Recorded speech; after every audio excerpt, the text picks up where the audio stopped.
भावनात्मक परिवर्तन। किशोर विकास के दौरान कई भावनात्मक परिवर्तनों का अनुभव करता है। इसमें से कई परिवर्तन किशोर में हो रहे जैविक शारीरिक परिवर्तनों के कारण होता है। यह सच है कि किशोर अपने शारीरिक रूप को लेकर अधिक चिंतामग्न रहता है। ठीक है, जैसे कई बच्चे होते हैं कि वो अपना कद काठी को लेके कि मेरी लंबाई नहीं बढ़ी है, या मेरे पे युवा किशोरों के जो लक्षण होते हैं उसमें वृद्धि नहीं हुई है, या मेरे फेस पे, लड़कों पे ऐसा होता है कि उनके फेस पे बाल नहीं आते हैं। ठीक है, तो वो चिंतित रहते हैं कि मेरे बाल नहीं आए हैं, लड़कियों में मासिक धर्म शुरू नहीं हुआ है, तो चिंता का कारण बन जाता है। उन्हें लगता है कि दूसरे लोग उनके शारीरिक व्यवहार के पहलू को देख रहे हैं। वो अपने आप को यह महसूस करता है कि और दूसरे उसको देख रहे हैं और हाईलाइट कर रहे हैं। ठीक है, यदि एक युवा के चेहरे पर मुहासे हैं तो लगता है कि वह सब लोगों से पहले उसी को देख रहे हैं। उनको ऐसा फील होता है। फिर भी शारीरिक परिवर्तनों के प्रति सभी किशोर अलग अलग तरीके से प्रतिक्रिया व्यक्त करते हैं। सबका अलग अलग है कि वो क्या, हर बच्चा अलग सोचता है, कोई क्या सोचता है, कोई क्या सोचता है।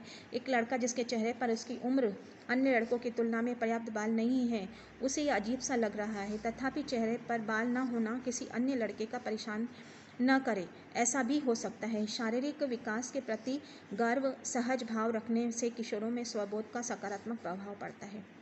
ये सब चीज़ें उस समय जब किशोर इस तरह के परिवर्तनों से गुजरता है तो जो माता पिता होते हैं या अन्य सहयोगी होते हैं उसकी ये उस समय संभालने की बहुत आवश्यकता होती है। ठीक है, उसको प्रेरित करें कि वो सकारात्मक विचारों की तरफ रहे। ठीक है, दूसरी ओर यदि किशोर इस बात को लेकर कैसा दिखता है, आवश्यकता से अधिक असंतुष्ट है, तो उसे व्यक्तित्व के पहलों पर जैसे कार्य, पढ़ाई पर ध्यान देने केंद्रित नहीं कर पाता। मतलब एक जगह अगर बच्चा को नकारात्मकता मिल रही है तो दूसरी जगह वो अन्य जगह भी अपने आप को केंद्रित नहीं कर पाएगा और उसके विकास बहुत अवरुद्ध होगा, बहुत प्रॉब्लम उसको फेस करनी पड़ेगी। इससे विद्यालय में उसके कार्य निष्पादन में गिरावट आएगी और उसके स्वयं के प्रति धारणा, स्वाभिमान में भी कमी आएगी। उसके प्रति नकारात्मक धारणाएं रखने से व्यक्ति असुरक्षित महसूस करेगा, उससे शरीर में प्रति नकारात्मक भावनाएं उत्पन्न होगी। संभवतः शारीरिक अशक्तता वाले किशोर स्वयं को अन्य से कम समझे, जबकि एक सुगठित किशोर वय लड़का चिंतित व अपूर्ण महसूस करे क्योंकि उसे लगता है कि उसके शरीर अच्छा नहीं है।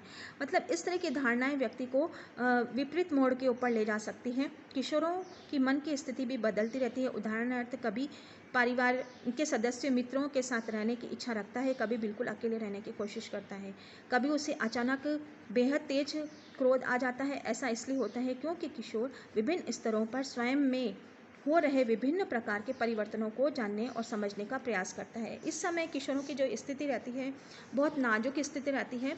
वो एक ऐसे मोड़ पे खड़ा होता है कि उसे कुछ समझ नहीं आता है, वो अपनी समस्या का समाधान चाहता है। ठीक है, और अपनी बात करता है। अगर उसकी बात सुनने वाला कोई मिल जाएगा तो उसकी तरफ वो आकृष्ट होगा, वो उसको लगेगा कि ये मेरी बात सुन रहा है, समझ रहा है।